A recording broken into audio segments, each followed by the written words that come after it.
الحمد للہ وکفا وسلام علی عبادہ الذین اصطفى اما بعد اعوذ باللہ من الشیطان الرجیم بسم اللہ الرحمن الرحیم لن ینال اللہ لحومها ولا دماؤها ولكن ینالہ التقوى منکم وقال النبی علیہ الصلاة والسلام سمنوا ضحایاکم فإنها علی الصراط مطایاکم او کما قال علیہ الصلاة والسلام۔ ضمیر لالا میں روشن چراغ آرزو کر دے، چمن کے ذرے ذرے کو شہید جستجو کر دے۔ دل سے جو بات نکلتی ہے اثر رکھتی ہے، پر نہیں طاقت پرواز مگر رکھتی ہے۔ میرے اسلامی دینی بھائیوں، قربانی کے ایام شروع ہونے والے ہیں۔ اللہ تبارک و تعالیٰ نے امت مسلمہ کو جتنے انعامات دیے ہیں، ہر انعام کے اندر ایک بہترین پیغام بھی پیش کیا ہے۔ قربانی بھی اللہ کی جانب سے ایک بہت بڑا انعام ہے اور اس کا بھی ایک پیغام ہے۔ قربانی سب سے پہلے پیغام دیتا ہے کہ کسی بھی کام اور کسی بھی عمل کو اخلاص و للہیت کے ساتھ کیا جانا چاہیے۔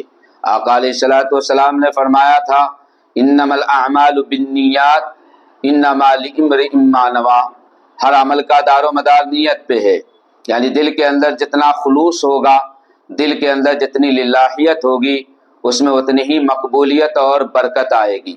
اس لیے قرآن مجید میں صاف اعلان کیا گیا لن ینال اللہ لحومها ولا دماؤها ولكن ینالہ التقوی منکم، اللہ کے پاس قربانی کا گوشت اور جانور کا خون نہیں پہنچتا، بلکہ انسان کے وہ جذبات، وہ نیکیاں پہنچتی ہے، وہ خلوص پہنچتا ہے جو قربانی کے وقت انسان کے دلوں میں آتا ہے۔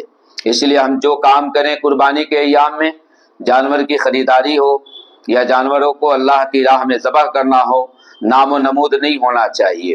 اس وقت بہت سارے حضرات مہنگے جانوروں کو خرید کر کے اس کو نمائش کے طور پر رکھتے ہیں، لوگوں کو دکھلاتے اور بتلاتے ہیں، اس سے اخلاص ختم ہو جائے گا۔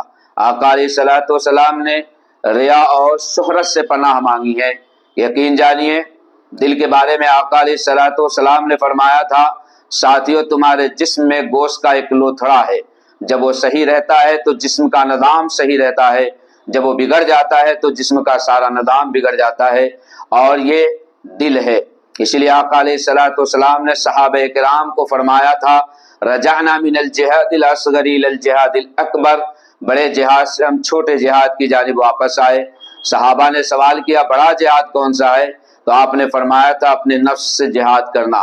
ہمارے اندر سب سے بڑی خرابی اور برائی یہ ہے کہ ہم بسا اوقات کوئی نیک کام کرتے ہیں تو اس میں شہرت اور ناموری کا خیال لاتے ہیں، بالکل نہیں۔ ہم ثواب کی نیت سے کوئی کام کرے، اخلاص و للہیت کے ساتھ کوئی کام کرے۔ قربانی کا دوسرا پیغام دین پر ثابت قدمی اور دین اسلام کے لیے اپنے آپ کو قربان کرنا ہے۔ کیوں؟ اس لیے کہ یہ شہادت گہے الفت میں قدم رکھنا ہے۔ لوگ آسان سمجھتے ہیں مسلمان ہونا۔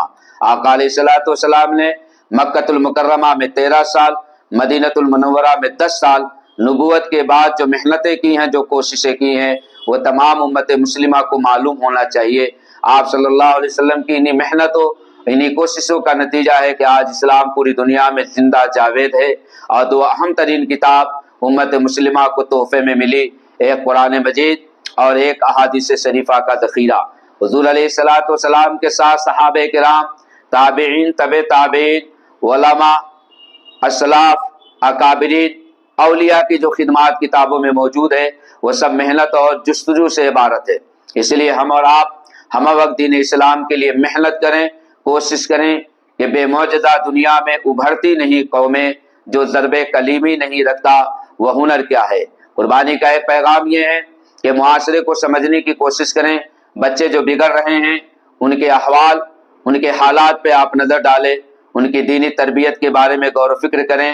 کتنے ایسے بچے ہیں جو جہالت کے دلدل میں پھنسے ہوئے ہیں، بیسک مسائل بھی وہ نہیں جانتے، قرآن بھی انہیں پڑھنا نہیں آتا، حدیث کے بارے میں ان کے پاس کوئی معلومات نہیں ہے، فقہی جزیات کے بارے میں کوئی ان کو خبر نہیں ہے، راستے پہ کیسے چلا جاتا ہے، بڑوں کا احترام کیا ہوتا ہے، چھوٹوں پہ شفقتیں کیسے ہوتی ہیں، اور اسلام کو کس طریقے سے پڑھا جائے اور بلند کیا جائے، ان کو ایک روش دیجئے، تحقیق کا ایک انداز دیجئے، تربیت گاہ بنائیے اپنے گھروں کو اور اپنے گھرانوں کو اسلامیات سے مزین کر دیجیے۔ اسلامی کتابیں پڑھنے کا رواج اور اسلامی لائبریری بنانے کا ایک رواج اپنے اندر پیدا کیجیے۔